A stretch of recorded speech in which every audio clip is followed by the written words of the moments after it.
오늘 하나님께서 우리에게 주신 말씀은 디모데후서 4장입니다. 디모데후서 4장 19절에서 22절까지 말씀입니다. 디모데후서 4장 19절에서 22절까지 우리 찾으신 줄 알고 함께 읽도록 하겠습니다. 시작. 브리스가와 아굴라와 및 오네시모로의 집에 문안하라. 에라스도는 고린도에 머물러 있고 드로비모는 병들어서 밀레도에 두었나니 너는 겨울 전에 어서 오라. 으블로와 부데와 리노와 글라우디오아와 모든 형제가 다 내게 문안하느니라. 나는 주께서 내 심령에 함께 계시기를 바라노니 은혜가 너희와 함께 있을지어다. 아멘. 디모데서신은 사도 바울이 영적인 아들인 디모데에게 보내는 개인적인 서신, 편지라고 말씀드렸습니다. 디모데서신은 바울이 디모데에게 개인적으로 보내는 편지였지만 디모데가 에베소 교회의 담임 목회자로 섬기고 있었고, 이런 에베소 교회는 사도 바울이 개척한 교회였었기 때문에 에베소 교회에게 보내는 메시지를 담고 있는 편지이기도 했습니다. 특별히 오늘 본문은 마지막 문안 인사와 축도로 구성되어 있습니다. 오늘 본문의 문안 인사에서 바울이 여러 명의 사람을 언급하고 있는 것을 보면 이 편지가 에베소 교회에게 보내는 편지였었다라는 것을 다시 한번 상기시켜주고 있는 것이라고 볼 수 있겠습니다. 먼저 19절에서 21절까지 말씀을 보시면 서로에 대한 문안 인사를 전하고 있습니다. 브리스가와 아굴라 및 오네시보로의 집을 문안하라. 에라스도는 고린도에 머물러 있고 드로비모는 병들어서 밀레도에 두었노니 너는 겨울 전에 어서 오라. 으블로와 부데와 리노와 글라우디아와 모든 형제가 다 내게 문안하느니라. 사도 바울은 이 서로의 문안 인사를 위해 여러 사람을 언급하고 있습니다. 바울이 문안 인사를 언급하는 사람들의 면면을 보시면 참으로 다양한 사람들인 것을 알 수 있습니다. 먼저 브리스가는 사도행전의 브리스길라와 같은 브리스길라와 아굴라 이 사람 부부입니다. 브리스길라와 아굴라 부부는 바울의 동역자로 로마에 살다가 유대인이라는 이유로 글라우디오 황제 통치하에 행해진 반유대인 정책에 따라 쫓겨나서 고린도에 머물게 되었는데, 여기서 바울을 만나 복음을 듣고 믿게 되었고, 이때부터 바울의 전도 여행에 함께하는 동역자가 되었습니다. 특히 이 부부는 바울과 함께 장막 제조업을 하면서 매우 헌신적으로 바울의 전도 사역을 물심양면으로 도와주었습니다. 두 번째로는 오네시보로입니다. 이 사람은 바울이 두 번째 로마 감옥에 갇혔을 때 아무도 두 번째 바울이 로마의 감옥에 갇힌 상황 속에서 그를 찾아갈 엄두도 내지 못하고 있는 상황 가운데에서 그는 자기가 잡히거나 또는 죽게 될 것을 두려워하지 않고 자신에게 임할 고난은 전혀 두려워하지 않고 바울을 찾아갔고, 항상 바울을 찾아가 그를 도와주는 신실한 바울의 동역자였습니다. 세 번째로 또 에라스도입니다. 이 사람은 바울의 3차 전도 여행 때 예루살렘을 위한 부재 헌금을 모았고 바울과 함께 예루살렘으로 동행해 준 동역자였습니다. 그리고 디모데와 함께 마게도냐 사역도 동역한 사람이기도 합니다. 이는 에베소 교회를 세운 1대 목회자인 바울과 에베소 교회의 2대 목회자인 디모데를 함께 섬기고 동역한 2대에 걸쳐서 목회자를 섬기는 충성된 일꾼이었다는 말입니다. 네 번째로 드로비모입니다.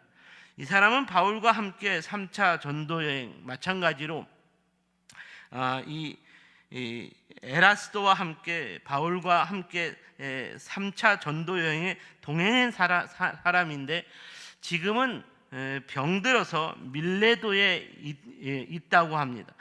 이렇게 바울이 이 병든 사람을 언급하는 이유는 이 사람의 치유를 위해 함께 걱정해주고 문안하며 기도를 부탁하고 있다는 것입니다.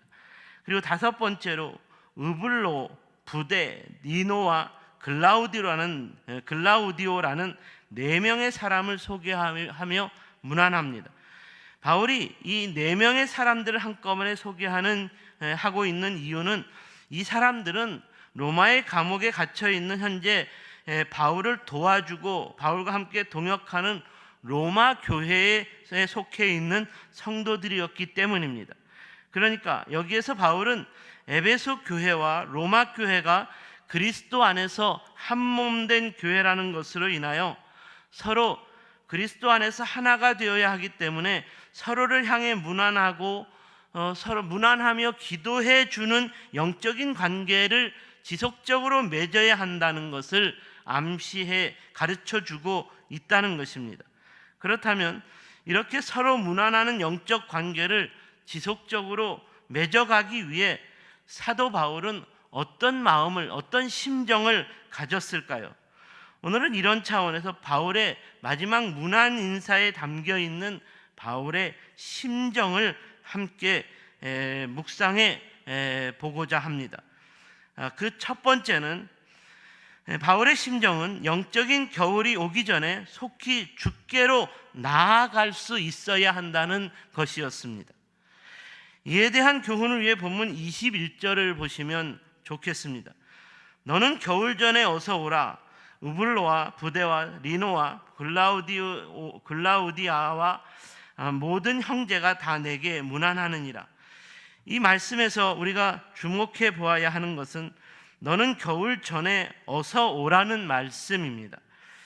이는 말 그대로 바울이 디모데에게 겨울 전에 속히 오라고 재촉하는 말씀입니다. 바울이 이렇게 디모데를 오라고 재촉하는 이유는 겨울에는 춥기 때문에 여행하기 어려우니까, 이동하기 어려우니까 겨울이 되기 전에 속히 오라는 것이었습니다. 하지만 신학자들은 이 말씀에서 바울과 디모데와의 만남이 영적인 스승과 제자와의 만남이기 때문에 꼭 필요한 만남이었다는 차원에서 이 말씀의 영적인 교훈을 담아 해석합니다. 그러니까 이 말씀은 바울이 디모데에게 너에게 영적인 겨울이 오기 전에 속히 주님을 더 알고 주님 앞으로 나아가는 삶을 위해 주님을 더 깊이 만나는 영적인 만남을 위해 너와 내가 만남을 가져야 한다라는 도전의 말씀이었다는 것입니다. 바울은 이제 자신이 곧 죽음을 당하게 될 것이라는 영적인 상황에 대한 인식이 있었기 때문에 자신의 영적인 제자인 디모데를 속히 만나고 싶어 했습니다. 그러니까 바울이 디모데에게 이렇게 표현한 것을 영적으로 묵상해 보자면 누구에게나 추운 겨울이나 죽음을 맞이하는 영적인 겨울이 오기 마련인데 성도인 우리가 이런 겨울을 맞이할 준비가 제대로 되었느냐 하는 것에 초점을 두어야 한다는 것입니다. 바울이 두 번째 로마 감옥에 갇히게 된 것으로 인해 바울은 자신이 복음 전도 사역이 이제는 얼마 남지 않았다. 자신이 복음 전도자로서의 삶이 이제는 얼마 남지 않았다라는 것을 깨닫게 되었습니다. 그래서 영적인 제자 디모데를 만나 자신이 죽은 이후에도 디모데와 함께 그리스도의 몸된 교회가 어떻게 세워져야 하며 그리스도의 복음이 어떻게 전파되어야 하는가를 바울의 이 사도행전적인 교회 사역의 역사가 온전히 계승될 수 있도록 디모데를 도와주기를 원했습니다. 바로 이런 차원에서 디모데에게 너는 겨울 전에 어서 오라는 바울의 간곡한 심정을 전했다는 말입니다. 사랑하는 여러분, 무슨 일에든지 때가 있는 법입니다. 공부하는 일에도 때가 있습니다. 운동하는 일에도 때가 있습니다. 취직하고자 하는 일에도 때가 있습니다. 결혼하는 일에도 때가 있습니다. 이 세상을 살아가는 모든 일에는 때가 있고, 이런 때를 놓치고 지나가게 되면 후회하게 되는 일들이 너무나 많습니다. 영적인 차원에서도 이런 때가 있다는 말입니다. 그러므로 이런 때를 놓치면 안 된다는 것입니다. 겨울이 온다면 이미 때는 늦은 것입니다. 그러니까 여기서 겨울이라는 말은 영적으로 더 이상 주님을 찾을 수 없는 때, 더 이상 주님을 만날 수 없는 때를 말하는 것입니다. 그러므로 바울은 성도인 우리의 삶 가운데 영적인 겨울이 찾아오기 전에 주님께 나아가는 것, 주님을 만나야 하는 것을 위해 힘써야 할 것을 도전하고 있습니다. 주님께서 겨울이 오기 전에 속히 오라고 부르시는데 머뭇거리고 있다가 때를 놓친다면 추운 바람이 몰아치는 영적 고난의 겨울을 맞이하게 될 것입니다. 때를 놓쳐 추운 겨울을 만나게 된다면 몇십 배로 힘든 노력과 과정을 겪으면서도 주님께로 나아갈 수 있을지, 주님을 만날 수 있을지 모릅니다. 그리고 더욱 안타까운 것은 때를 놓쳐 추운 겨울이 지나면 주님께로 나아가겠다고 생각하는 대부분의 사람들이 지금까지도 주님의 얼굴을 뵙지도 못하고 영원히 주님을 떠난 삶을 살아가고 있더라는 것입니다. 그러므로 겨울 전에 너는 어서 오라는 말씀은 너는 바로 지금 이 영적인 이 때를 놓치지 말아야 한다. 이 영적인 이 때를, 주님을 만날 수 있는, 더 주님을 깊이 알 수 있는 이 때를 놓치면 안 된다는 것에 대한 매우 강력한 도전을 주는 말씀입니다. 버스가 떠난 뒤에 손을 흔들어봤자 무슨 소용이 있겠습니까? 육신의 부모가 죽은 죽음 앞에서 효도를 다하지 못한 것을 후회한들 무슨 소용이 있겠습니까? 이는 모두가 때를 놓친 자들의 어리석은 하소연일 뿐입니다. 사랑하는 여러분, 영원한 생명과 구원의 주인 되시는 주님께로 나아가야 하는 때를 놓친다는 것은 영원한 후회와 탄식과 절망과 좌절의 나락으로 떨어지는 사단의 종된 삶을 살아가는 것을 의미합니다. 그러므로 오늘 이 시간부터 우리는 우리 주님 앞에서 좀 지혜로워져야겠습니다. 간곡하게 전하는 이 바울의 심정을 우리가 깨달을 수 있어야 하겠습니다. 겨울 전에 너는 어서 오라는 말씀에서 우리 주님의 음성을 먼저 듣고 속히 돌이켜 영적인 겨울이 오기 전에 바울과 같은 영적 스승을 더 많이 찾고 만나고 배워서 항상 주님께로 더 나아가는 삶, 주님을 깊이 만나는 삶, 주님과 동행하는 매일매일의 삶을 살아갈 수 있기를 주님의 이름으로 축원합니다. 두 번째로, 항상 우리의 심령을 주님의 은혜로 채울 수 있어야 한다는 것입니다. 이에 대한 교훈을 위해 본문 22절을 보시면 좋겠습니다. 나는 주께서 내 심령에 함께 계시기를 바라노니 은혜가 너희와 함께 있을지어다. 바울은 이 말씀에서 성도의 신앙이 견고해지려면 성도의 심령이 항상 주님의 은혜로 가득 채워져야 한다라고 도전하고 있습니다. 사랑하는 여러분, 오늘 여러분의 심령에는 무엇이 채워져 있습니까? 본문에서 이 심령이라는 단어를 우리말로 번역하면, 쉽게 번역하면 마음이라는 뜻입니다. 그러니까 성도인 여러분의 마음에 무엇이 채워져 있느냐는 말입니다. 여러분의 마음이 혹 여러분 자신이 채워져 있지는 않습니까? 여러분의 자신을 위한 쾌락과 욕심으로 채워져 있지는 않습니까? 여러분의 마음이 혹 여러분의 자식으로 가득 채워져 있지는 않습니까? 혹 여러분의 마음에 세상에서의 명예와 권세와 성공을 위한 욕심으로 가득 채워져 있지는 않습니까? 이런 마음은 성도의 마음일 수 없다는 것입니다. 오늘 본문에서 바울은 디모데와 에베소 교회 성도들에게 지금 여러분의 심령에 무엇으로 채워져 있느냐고 묻고 있습니다. 그래서 성도의 심령이라면 마땅히 주님의 은혜로 가득 채워져 있어야 하지 않겠느냐고 스스로 대답하고 있다는 것입니다. 그렇다면 여기서 말하는 주님의 은혜는 구체적으로 무엇을 말하는 것일까요? 주님의 은혜는 하나님의 아들로서 하늘 영광을 버리시고 이 땅의 모든 인간의 죄악을 스스로 담당하시기 위해 십자가의 고난과 죽음으로 나아가셨고 죄와 사망의 권세를 영원히 깨뜨리고 부활하심으로 말미암아 이를 믿는 모든 인간을 위한 영원한 구원을 완성하신 하나님 아버지의 은혜를 말합니다. 바로 이런 하나님 아버지의 구원의 은혜로 말미암아 우리가 사는 이 땅에서는 더 이상 종이나 자유인이나 남자나 여자나 어른이나 아이나 헬라인이나 유대인이나 차별이 없는 하나님의 은혜 아래 모두가 구원받은 하나님의 자녀가 될 수 있다는 구원의 문이 활짝 열렸다는 하나님의 은혜가 임하게 되었다는 것입니다. 바로 이런 하나님의 구원의 역사이기 때문에 우리가 믿는 하나님의 은혜 안에서는 어떤 불평등과 차별도 없어야 합니다. 바로 이런 하나님의 은혜 아래서의 삶이기 때문에 어떤 죄인과 악인들의 죄도 죄를 깨닫고 회개한다면 다 용서받을 수 있습니다.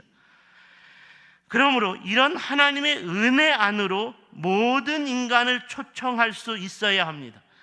이런 하나님의 은혜 아래서 모든 인간의 죄를 불쌍히 여기며 긍휼히 여겨주고 그들이 죄로부터 돌이킬 수 있도록 도와주어야 한다는 말입니다.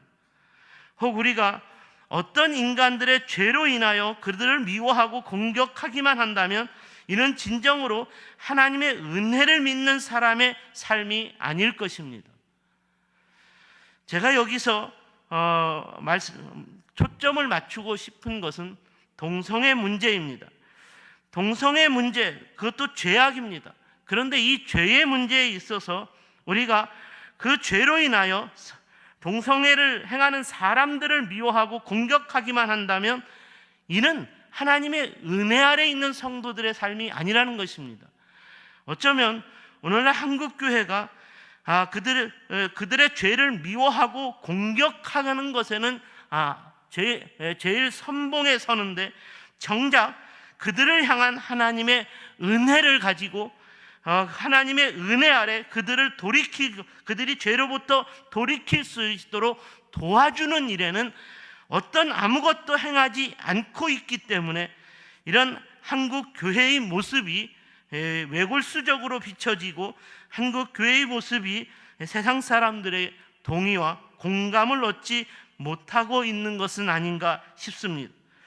사랑하는 여러분, 혹 우리가 어떤 죄로 인하여 그들을 미워하고 공격하기만 한다면 이것은 진정으로 하나님의 은혜를 믿는 사람들의 삶이 아닌 것입니다. 어리석게도 죄를 죄로 생각하지 않고 살아가는 사람들이 있다면, 있습니다. 우리는 먼저 하나님의 은혜로 알게 된 자로서, 그것이 죄인 것을 알게 된 자로서, 그럼에도 불구하고 그 죄까지도 하나님께서 다 용서해 주신다는 것을 알게 된 자로서, 먼저 죄를 알고 깨닫게 된 자로서 죄악 가운데 있는 자들을 불쌍히 여기고 긍휼히 여기며 그들을 포기하지 않고 하나님의 은혜 아래서 그들이 죄를 깨닫고 돌이킬 수 있도록 끝까지 도와주기 위해서 손을 내밀어야 한다는 말입니다. 바로 이렇게 사는 삶이 세상 가운데서 사단과의 영적 싸움을 싸우는 삶이라는 말입니다.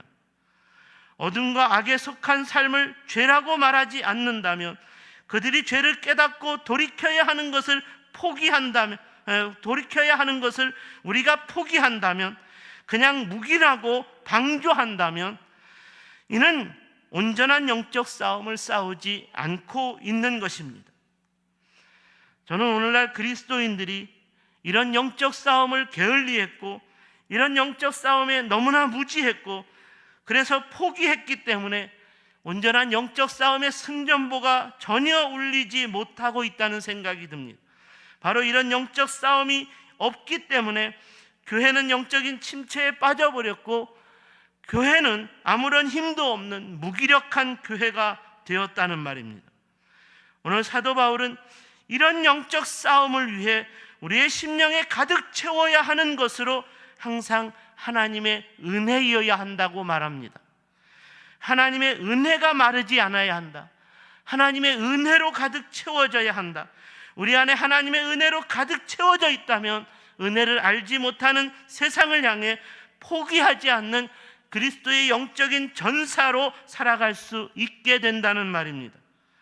바라기는 항상 하나님의 은혜가 우리 안에 차고 넘쳐서 거룩한 심령을 가진 자로서 어둡고 악한 세상을 날마다 이기는 거룩한 빛과 선을 행하는 거룩한 사역이 우리를 통해서 전혀 포기되지 않는 거룩한 사역이 계속되는 참된 예수의 증인으로 살아가는 세종샘 모든 가족들이 다 되시기를 주님의 이름으로 축원합니다. 기도하겠습니다.